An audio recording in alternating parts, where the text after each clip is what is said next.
to thank Congresswoman Escobar for setting up this trip.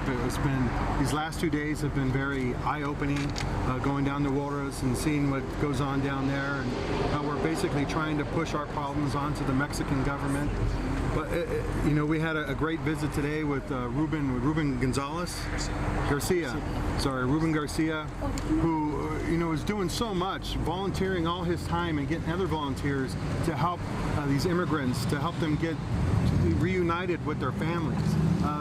That's the American way. That's what we need and what's so important, and that's what we should be doing as a country, more of that. It's very unfortunate that today it had to end, this tour here with ICE had to end on a sour note. They wouldn't let us talk to those that are on the hunger strike.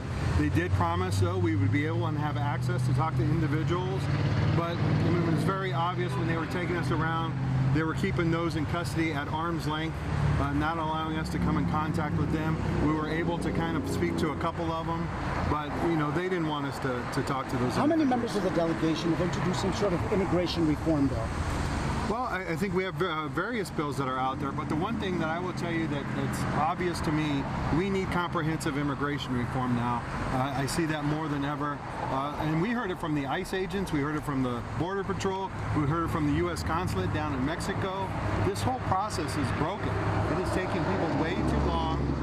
You have people coming here, they get a hearing, a court date a year later. It's taking people 20 plus years to come into the country to be reunited with their families.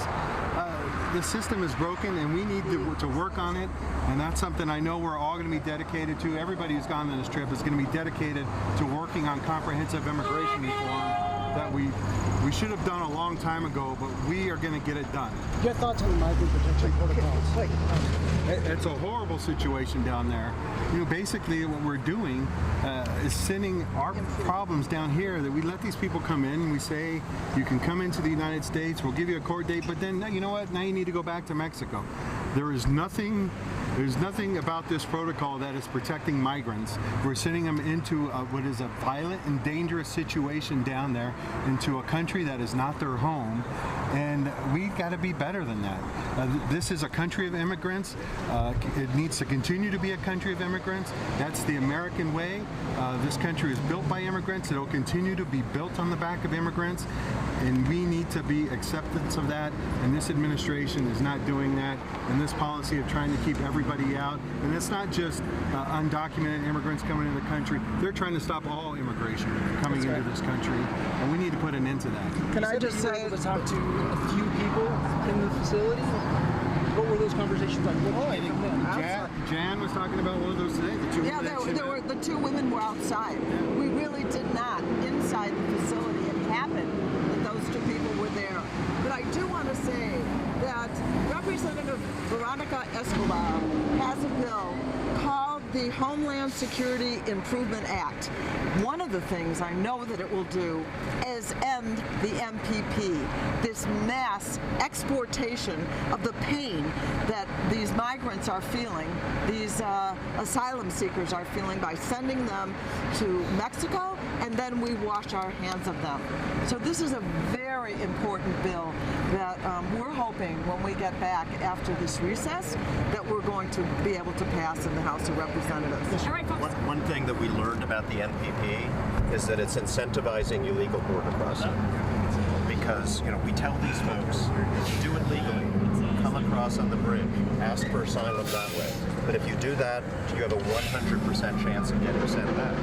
And then you're waiting month after month after month.